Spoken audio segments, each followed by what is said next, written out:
She'll kill you right now! Have my gun to her head, I'm gonna blow her head off!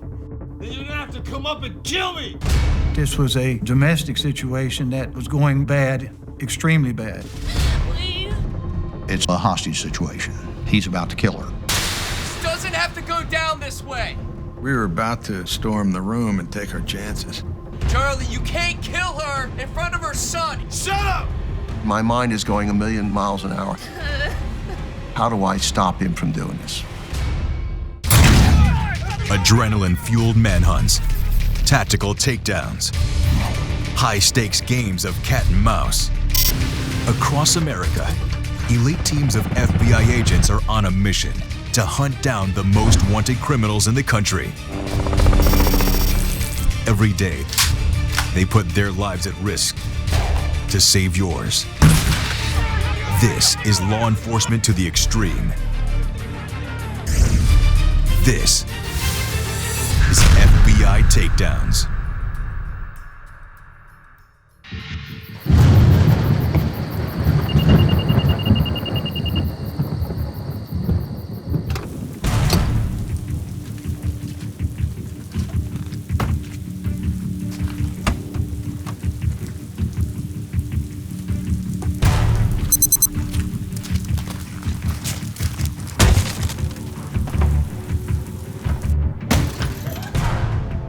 Why'd you leave me?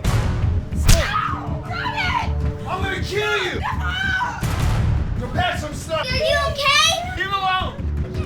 Hurry up! Come on!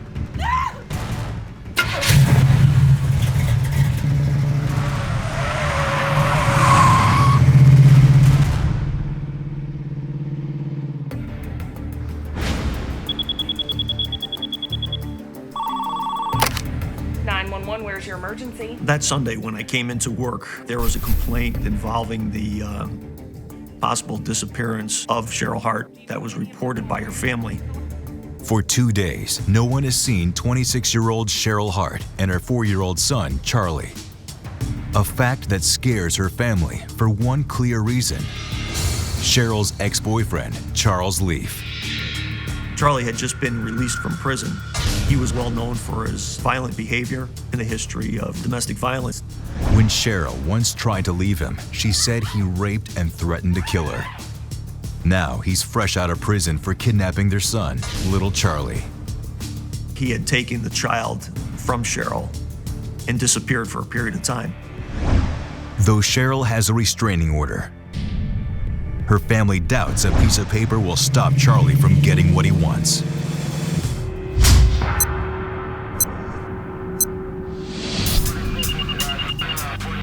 There was mail and newspapers that had collected in the mailbox and in front of the house. Something was not quite right there. We did find a door that was unlocked and open. Police!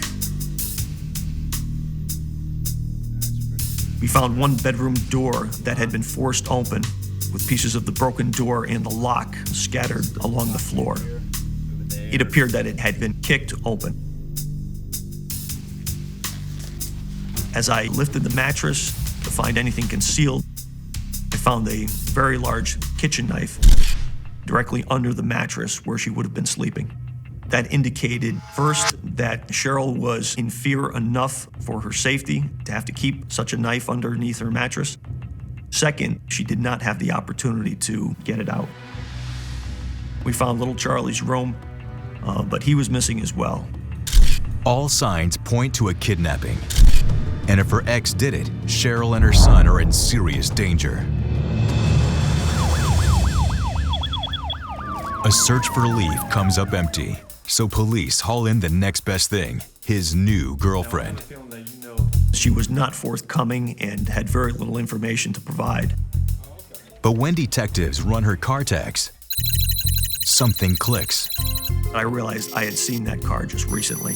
It was a very distinctive car, a Chevy Nova from the early 70s. The day before Cheryl's abduction, Burns was working security at a hotel parking lot when the car pulled in. What caught our attention was the way the car drove through the parking lot, up and down the parking aisles, but never chose a parking place. I suspected that the occupants were up to something. It turns out Cheryl Hart works at this hotel. Detectives think Charlie must have been scoping the place to get his hands on her that night. They brought the new girlfriend back in and confronted her with this information. Tell me a little bit about that. This prompted her to disclose that she knew Charlie had planned to kidnap Cheryl and Charlie Jr. Charlie was going to head south to property that he was familiar with from his childhood. It's the information they need to confirm Leaf is behind this. But if he's fled the state, Trumbull PD needs help. So they place a call to the one agency that has what it takes to hunt down the fugitive: the Federal Bureau of Investigation. At that point, we had a federal kidnapping warrant. That turned it into an FBI investigation. Federal authorities have launched a nationwide search. The FBI alerts law enforcement throughout the Southeast. Who allegedly kidnapped his girlfriend and their 4-year-old son and fled the state of Connecticut. Charles A. Leaf Jr. has been charged with unlawful flight to avoid prosecution. We knew the background about his having assaulted Cheryl in Connecticut on multiple occasions. But even for the violent Leaf, this kidnapping amps up his rage to a new level.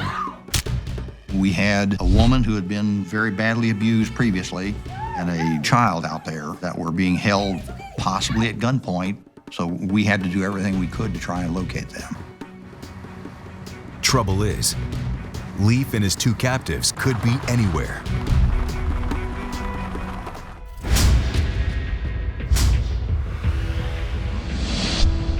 More than 300 miles south of Trumbull, Connecticut, and Rappahannock County, Virginia, a deputy obtains a warrant to search an abandoned car.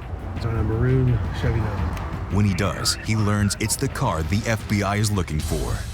There was nothing in the vehicle that looked like someone had been shot. There was no blood or anything like that. So we were looking for the three of them at that point.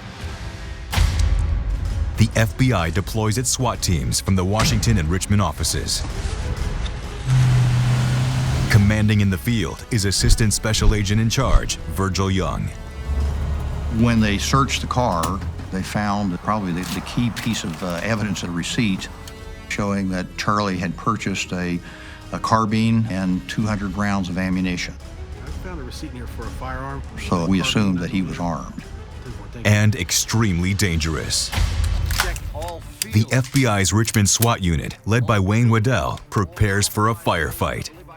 I had ballistic protective gear. I always have handguns and shoulder weapons to carry. I had camouflage clothing. Anytime you get a high-profile investigation, there is certainly a little bit of adrenaline rush. This is something serious. It's a kidnapping. People's lives may be in danger. It's something we are anxious to get out and do. Agents believe that without his vehicle, Leaf and his hostages can't have gone far. Let's do it. He's got a woman and a child with him, so we assumed that he wasn't going to be making any 50-mile marches. We didn't think that he had a ton of camping equipment. So let's go out and look at the farms and the summer homes in the area to see if there's any indication that they are there.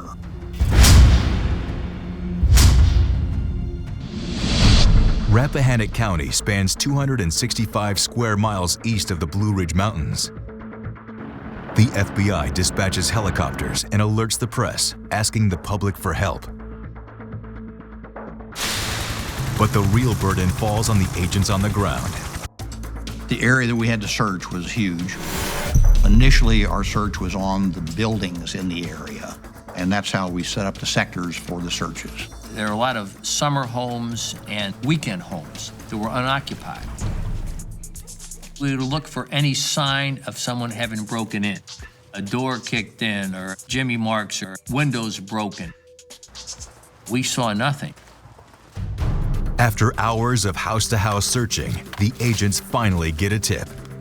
Somebody in one of the cabins said they saw someone out in the woods. We divided up the area to be searched, and we did it on a search line. It was very cold, very rainy for most of the week. Really a pretty miserable time to be up there. What's worse, the fugitive has an advantage. Leaf was somewhat of an outdoorsman. He was comfortable in the woods. He could live off the land and so on. And this made our job harder because he didn't have to be close to civilization. They hope he'll surface eventually for food and supplies. But when?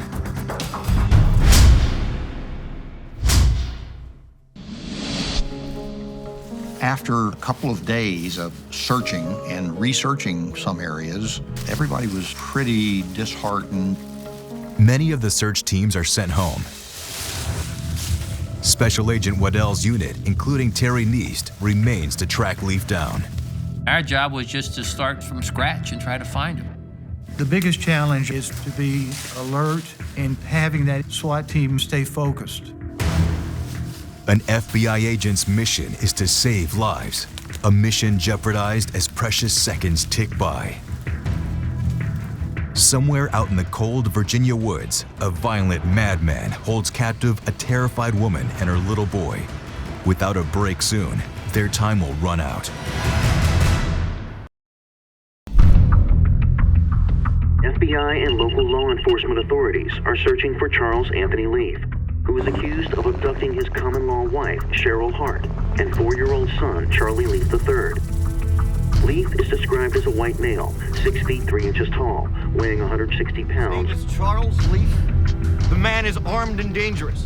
7 days have passed since Charles Leaf kidnapped Cheryl and their son, Charlie. The FBI's Richmond SWAT team pushes deeper into Virginia's Blue Ridge foothills to chase the fugitive and his captives. The FBI is asking anyone who's seen these individuals in Sperryville, Rappahannock County, or elsewhere to immediately call the FBI in Richmond. We had a mission to try to save Cheryl and her child, and we had a mission to try to apprehend Charles Leaf. This is real life. It is not going to end in a hurry. I just know that we had to keep at it.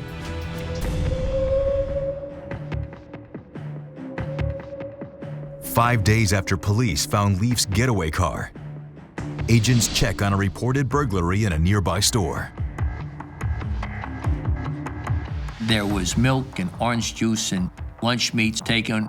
Marlboro cigarettes, which we knew at that time were Charlie's cigarettes, and other items that you might use camping anyway.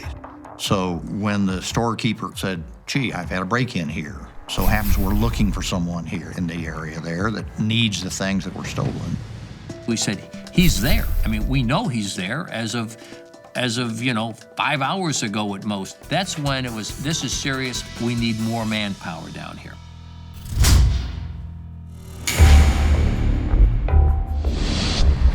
As the Richmond agents turn out in force, extra reinforcements are brought in from Washington, D.C. to join the manhunt. At one of the rural vacation homes, Washington SWAT team agents make a sharp-eyed discovery. They found something in the barn that appeared to have come from the store burglary a couple of nights before. Then they started seeing what else might be out of place there. One of the Washington SWAT members looked at the electric meter on this house, and he noticed it was moving. No lights, but electricity being used. Probably somebody in there. I think we got him. So, okay, we got to get in there. Everybody's energy level was sky high. With full clearance to enter the house, Richmond SWAT leader Wayne Waddell directs the assault. When we got to the site, we decided we needed to enter the structure. Again, the Washington field office was to take the bottom floor. The Richmond SWAT team was to do the top floor.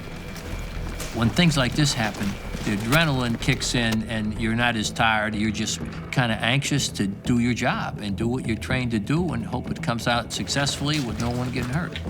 We were all carrying shoulder weapons. We all, of course, had handguns. I was carrying an MP5. FBI! FBI! We did what we call a dynamic entry. In other words, we went at it in a hurry. Get in, get it done. FBI! FBI! FBI! Two guys had their weapons pointing up to the second floor, providing cover for Wayne. As I looked up the staircase, I saw a landing at the top, I saw a door to the left, and a landing to my right. As I ran up the steps, I'm looking to my left to see if anything comes out of that room. And as I started turning to the right, I saw the gun barrel. It's Charles Leaf. He had a good headshot on me. He had a good angle. And the way I was carrying my MP5, there was no way I could swing past the banister to get toward him. Get down. That's when I yelled, "Get down," and we started backpedaling down the steps. What are you doing here? Get out! It would have been unsafe for Wayne, say, to continue advancing on him where Wayne could not shoot. The room for error isn't there. He had to give it. You never turn your back on your enemy. Never. You always face your enemy. What are you doing in here? My house! Get out! Who are you? We lost nothing. We know where they are. We're way ahead of the game. Get out of my house! And now we can think about an emergency response plan. Outside, Assistant Special Agent in Charge Virgil Young knows they've got trouble. When I hear the yelling starting, that's when I went into the house. We got a man up there, armed. No longer is this a manhunt, it's now a hostage situation. That's when I had to change from being a SWAT team leader to being a hostage negotiator. I got into a barricaded position and I began talking to him. Who are you? He wanted to know who we were, what we were doing there. And I told him we were the FBI, and I asked if he was Charles Leaf. He didn't answer. And I asked him if Cheryl and his son were there. They're safe. And he said that they're okay. That's good. As the SWAT leader, Waddell is trained for hostage negotiation. It demands the tactical use of words, not weapons, to defuse the explosive situation. With lives on the line, every word counts. You did a great job hiding from us, Charlie. To save Cheryl and little Charlie, he needs to calm Leaf and slowly win his trust. Leave me alone! Get out! He was screaming and yelling and cursing, telling us to get out, leave him alone, leave him alone. Get the hell out of here! All of you! And I had to settle him down. Leave me alone! I don't want to be bothered! Get out of here! I didn't want to use the word abducted, kidnapped, forced against their will.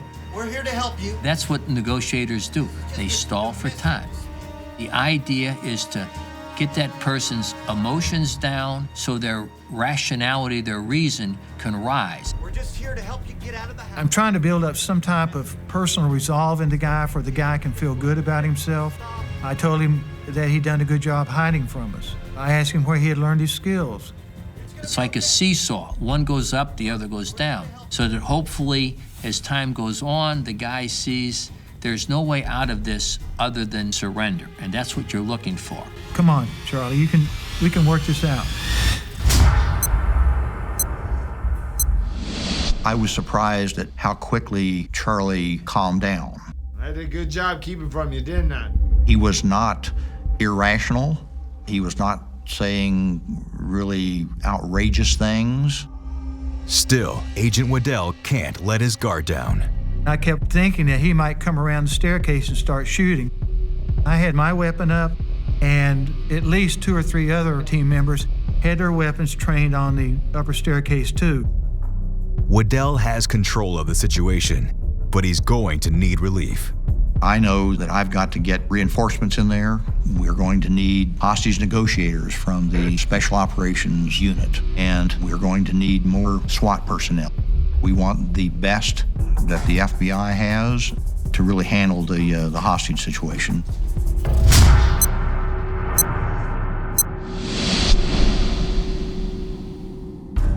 As night falls, Waddell's team tries to adjust to the darkness without overstepping its bounds. We needed to be able to see upstairs, so we turned the lights on the stairwell. I didn't ask for his permission. And I think that probably aggravated him. He started yelling and cursing. Keep the damn lights off! There was no negotiation. The light was going out. It showed me it wasn't a toy weapon. He had ammo that was functioning. Though he may be backed into a corner, Leaf is not about to surrender, nor release his hostages. At one point, Cheryl called down and said, What date is it today? Why? "Why did you want to know that?" And she said, "I just wanted to know what date would be on my tombstone." That changed the dynamics immensely. Everything was geared back up again. I didn't expect that we were going to get Cheryl Hart out of there alive. A few hours into the hostage standoff, Keep the damn lights off! kidnapper Charles Leaf is showing no intention of releasing his ex-girlfriend Cheryl Hart Get out! or their little boy.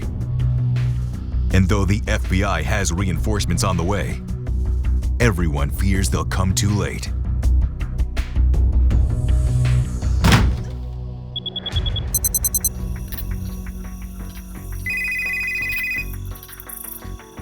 In the early morning hours, I get a call from the FBI headquarters switchboard operator saying I should drive to Sperryville, Virginia to assist in an ongoing situation involving a man holding a woman and child hostage. My FBI car was in the office, so I had to take the family station wagon out there, and essentially I had little with me beyond what I was wearing, other than my revolver. Wayne. Well, thank God you're here. A mentally exhausted Wayne Waddell is happy to see his mentor. Wayne, I think, was anxious for me to take over the role as the primary negotiator. I've known Gary Nesner for several years. In fact, Gary was my instructor in the hostage negotiation course. Wayne threw me a bulletproof vest because I certainly didn't have mine with me. They're gonna need that. Thanks. I mean, it was good for us to know that Gary was there. He had been very successful in a lot of hostage negotiations.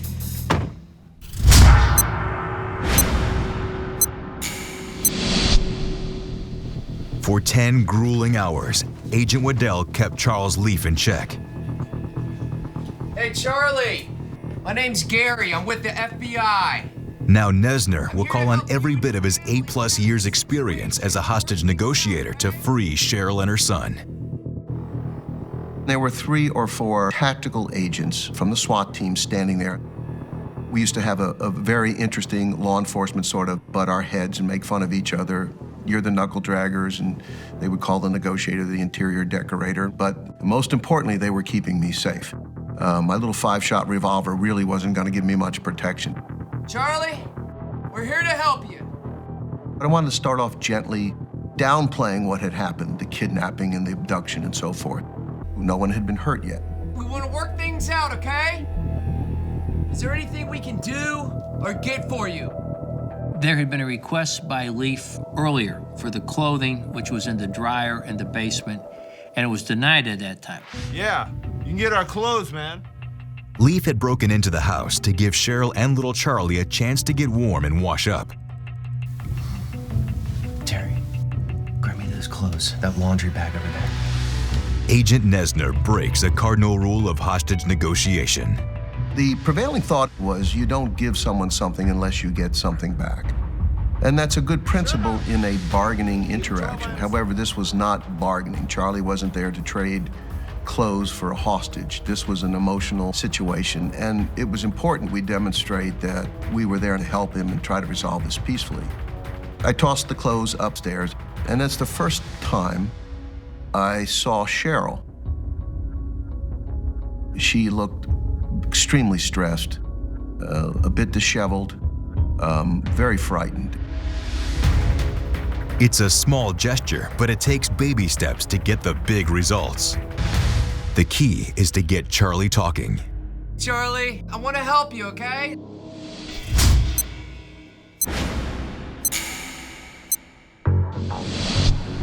As Nesner works on Leaf, the FBI's hostage rescue team arrives. The elite counterterrorism unit trains for operations that demand surgical precision and lethal force. Like this one shaping up to be. We needed to find a route that we could go without discovery. And we were not completely under cover of darkness, so we had to sprint around a circuitous route in order to avoid discovery and gain access to the house. I mean, it's a big deal when the HRT comes in. They have snipers who shoot all the time. They've got training from all over the world.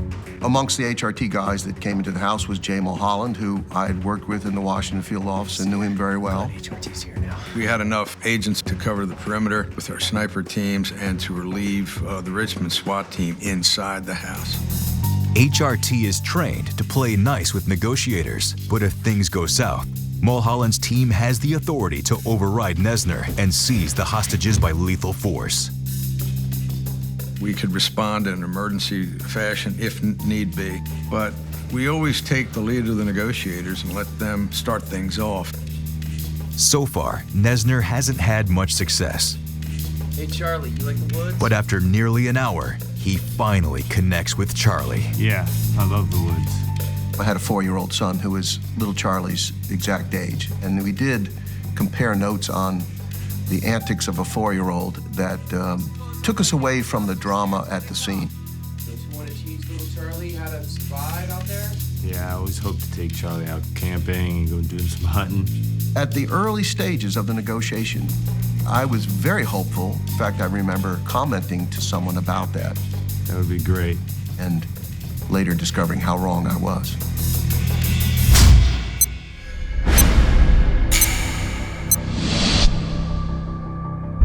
As it started to get light, Charlie started asking for food. Should we try to grab Cheryl when she comes for the food? Believing, rightfully so, that she was the one most at risk. No guarantee he wouldn't hurt his son, but that wasn't our #1 fear. His anger and animosity was directed towards her.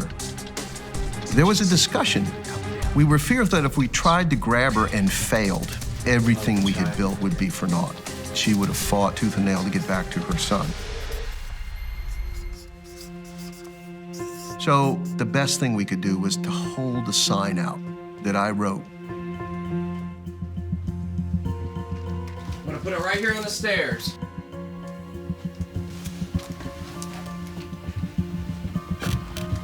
She glanced at me briefly, didn't nod, didn't respond.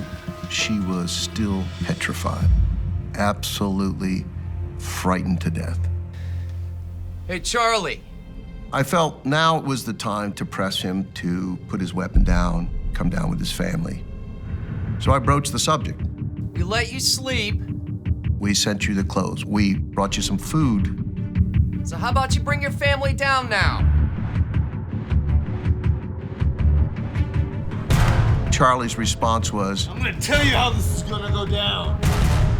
I'm gonna blow her head off. and then you're gonna have to come up here and kill me. Charlie came to a decision that he thought it was time to end everything. She's on her knees. I have my gun to her head. I'm gonna blow her head off. Now that really got my heart racing. Shut up. We had gone from very calm to all of a sudden, he's about to kill her. As Leaf spins out of control, HRT is primed to take over. We were prepared to go up the steps if need be and just to resolve the issue as best we could. She'll kill you right now.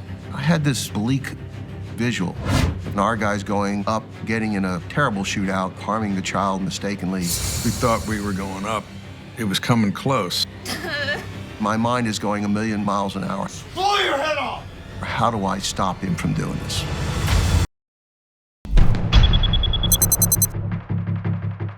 Shut up! You don't have to come up and kill me. Just don't. Charles Leaf has snapped. You're a bad mother. With their son in the room, his gun is pointed at his ex-girlfriend Cheryl Hart's head, making it clear to the FBI agents on scene. He's ready to use it. Blow your head off right now. He turned his verbal attacks on Cheryl, how she had treated him, what kind of person she was. Never treated me right. He was becoming angrier and angrier. It was like the switch had been on zero and all of a sudden it's on full speed. Shut up.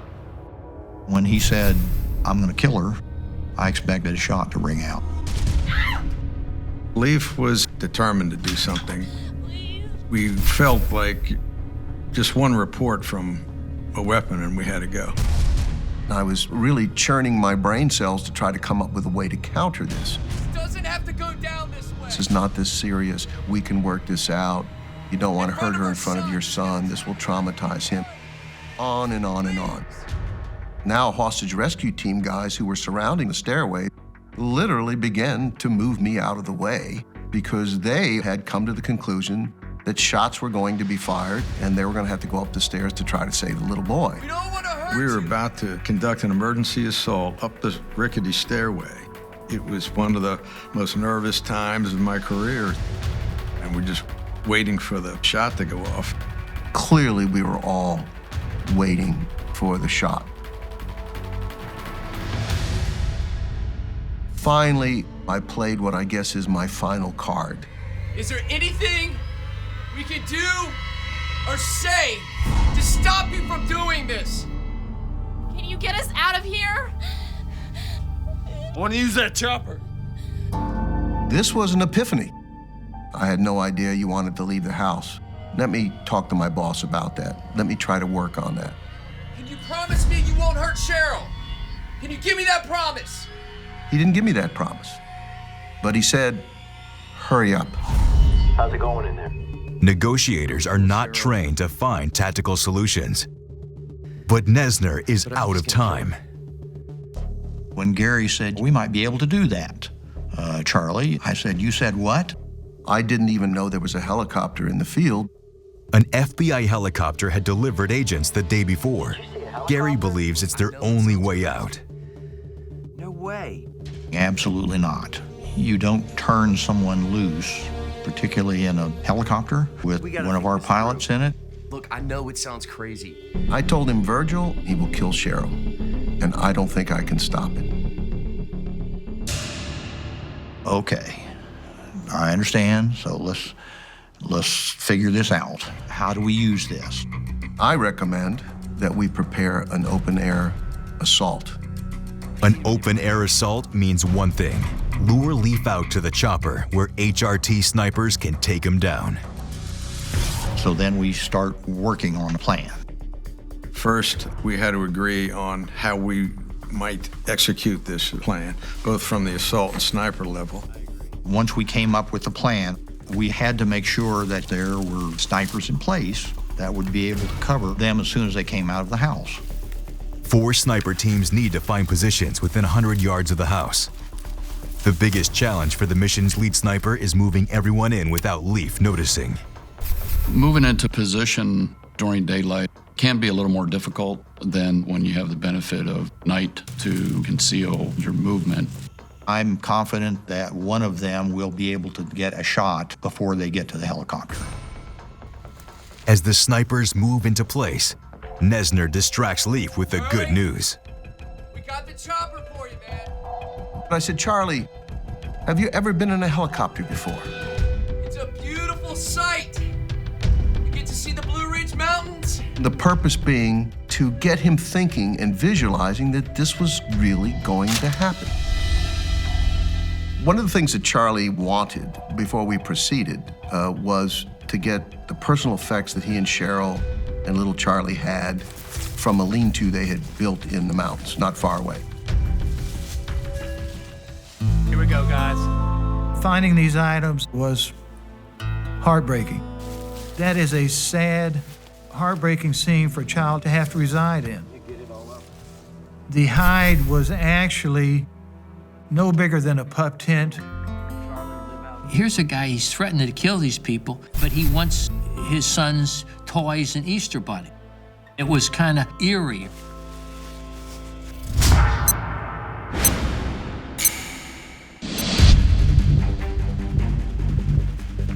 The agents have done what Charlie asked for. I said, you can look out the window, you can see the items being brought. Helicopter pilot Tom Kelly has instructions to load them and start the engine. Once the helicopter was running is at the point in which Charlie and Cheryl and the little boy were going to come from the house down to get in the helicopter, and then we would leave. Though confident the snipers will shoot Leaf before he reaches the chopper, Agent Kelly is packing an insurance policy, a revolver concealed in his boot. If all else fails, then at least I have something that I can work with to help mitigate my own situation should it arise. With the snipers in place, it's go time. I said, okay, Charlie, now we're ready to leave the house. And good luck. Clear now. When I saw Gary walk out of the crisis site, he had his ballistic vest in his hands. I looked at his face and I realized negotiations are over.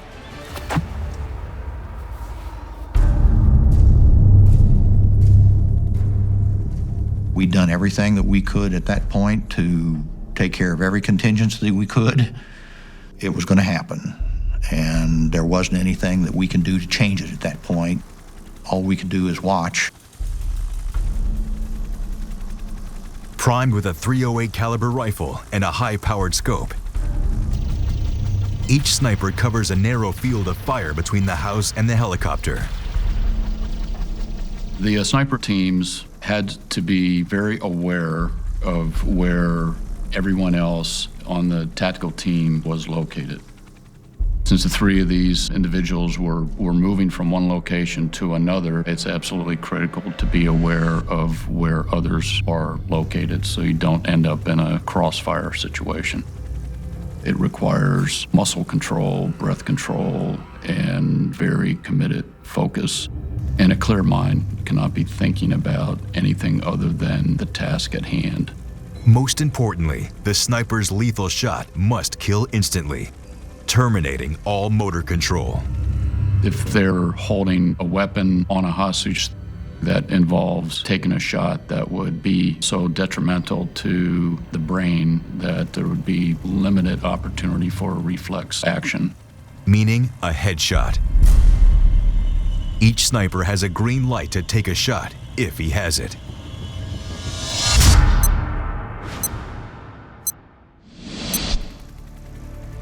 After 9 days on the run and a 20-hour standoff with the FBI, Leaf steps out of the house and stays one step ahead of the snipers. Leaf's using Cheryl and little Charlie as shields against their gun sights.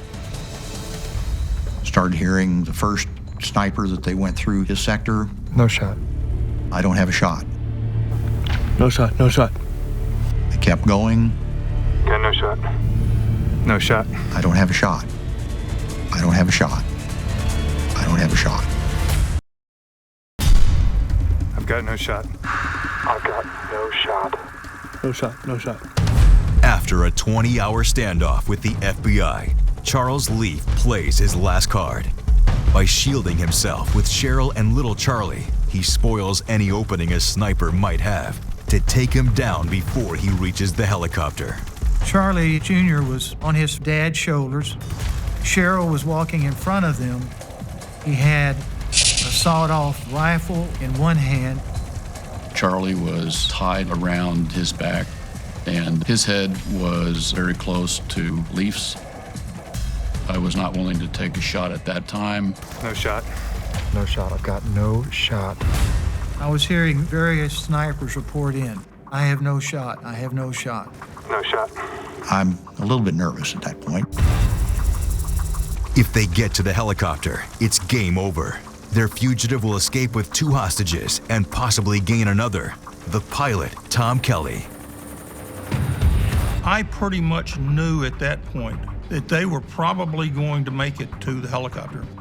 The closer they get, the more attention I pay to what Charlie is doing with the rifle.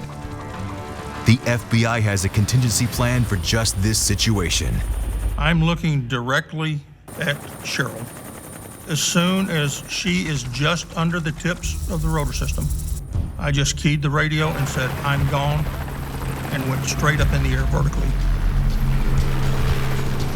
The next thing I heard was a loud boom. That was the sound of a flashbang.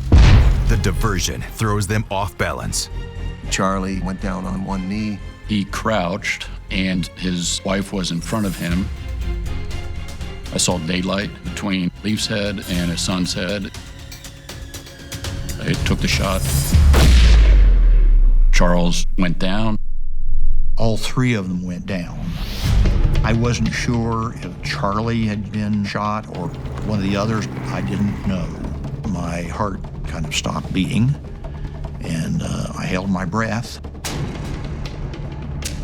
The next focus I had was little Charlie through my scope to see if he was okay. The thing that went through my mind was, he's down.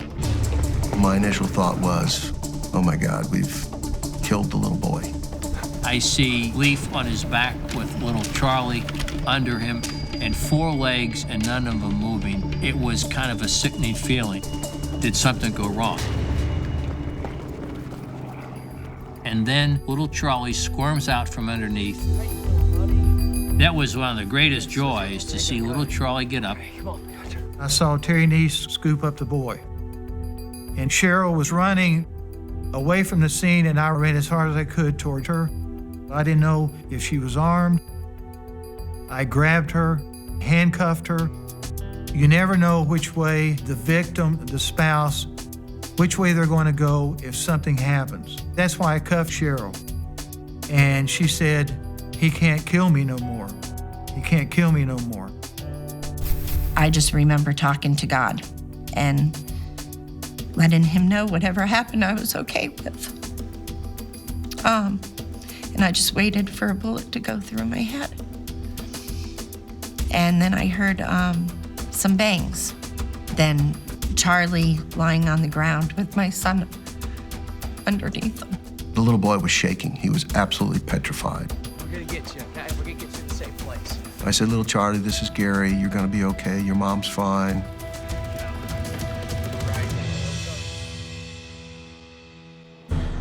We had the EMTs out there within seconds of Charlie going down, but he was dead instantly. The sniper's bullet severed Leaf's brainstem, instantly killing him and eliminating any possibility of injuring Cheryl. Her nightmare is finally over. Charlie was so much of a monster to me, I didn't think just a bullet could kill him. We didn't take Leaf's life. He took his own. We would not have done this if we had not believed with all of our hearts that this was the only way we were going to save him. The takedown of Charles Leaf still resonates with Cheryl Hart and the agents who saved her and little Charlie. Months after the incident, I got a Christmas card from Cheryl. It was a beautiful letter. It was a thank you letter, thanking me for being patient and speaking to Charlie. And she thanked me for my calm, supportive voice during the ordeal. It meant a great deal to me, and I treasure it to this day. I think the FBI really tried to have all 3 of us survive, but it wasn't their choice. Charlie made that choice. The incident not only changes Cheryl's life, it changes the way the FBI handles future hostage negotiations. This was probably the first incident in FBI history where a negotiator not only recommended, but was utilized to facilitate this tactical resolution. The hostage rescue team went back and said, hey, this is the way we're supposed to work with the negotiators. This is how we want to run critical incidents in the FBI. Today, FBI agents are trained to use the negotiator as a tactical tool if deadly force is the only way out of a hostage situation. When he helped rescue Cheryl and little Charlie, Gary Nesner helped redefine FBI hostage negotiation. Later, I drove home and my wife had seen what happened on the news, and she stood in the front porch and in her very fun way said, welcome home, Batman. Now take out the garbage.